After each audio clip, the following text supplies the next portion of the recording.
Chapter 10. The torrent smashed against the town, washing into the hovels and huts, sweeping over the rooftops and alleyways, carrying away the filth and muck.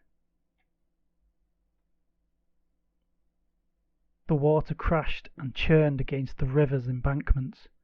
Swirling whirlpools of white foam washed away rocks, carrying them along, as the wall of water swept away all that lay in its path. Upon the crest of the enormous, rolling wave surfed the old tin bath, careening along with its two passengers, the Sprig and Scrag, holding on tightly. Beyond the river's immediate course lay the Grubber Valley, nestled at the bottom of which glinted the fiery glow of the torch-filled streets of Scruffyness. The buildings had been torn and twisted apart to make the greasy lamps. Back in the Great Squidge, Gibgob had begun to light the torches of those around her, and soon the flames had spread. The surrounding streets were slowly lit up, as one scruff passed on the flame to another.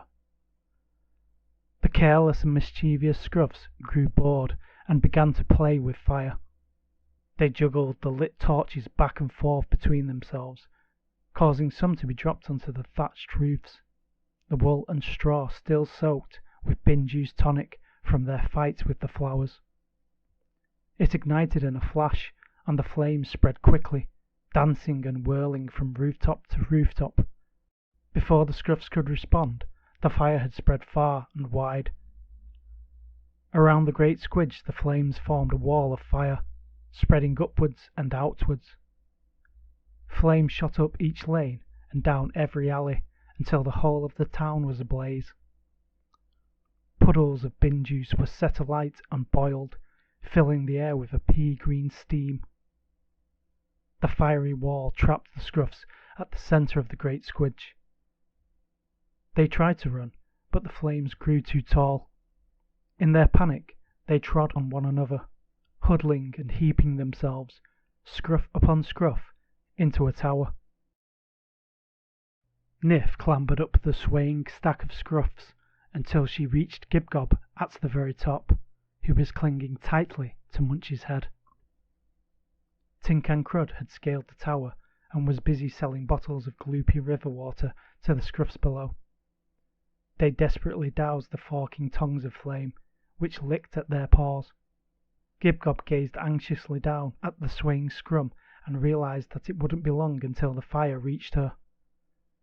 She suddenly felt a tapping upon her shoulder and turned to see a huge, smug grin ablazing upon Nif's wrinkled old face.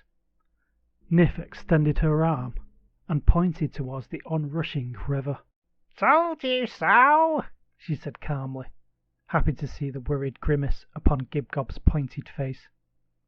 Gibgob squinted through the heat and the flames until she saw it. "Water!"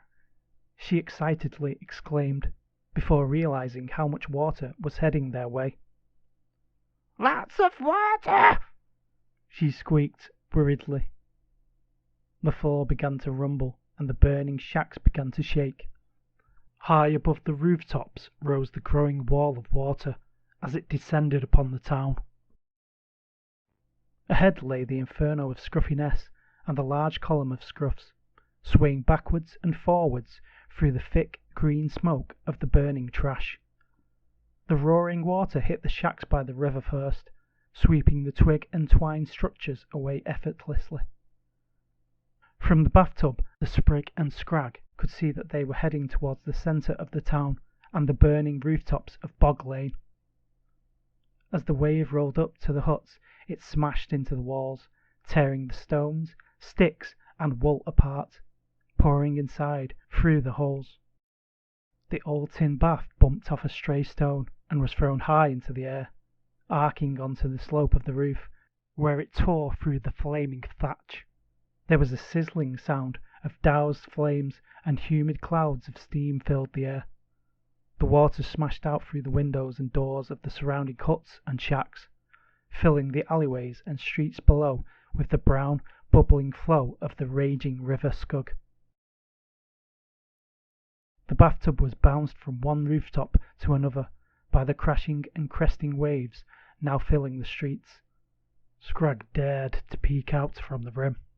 He was shocked by the sight of a fast approaching chimney. The tub twanged against the dried mud and stone stack, which crumbled and fell. It created a hole, into which the tub followed, down into the hut below. Through the front door burst the old tin bathtub, carried by the relentless torrent, which whooshed from the collapsing shack.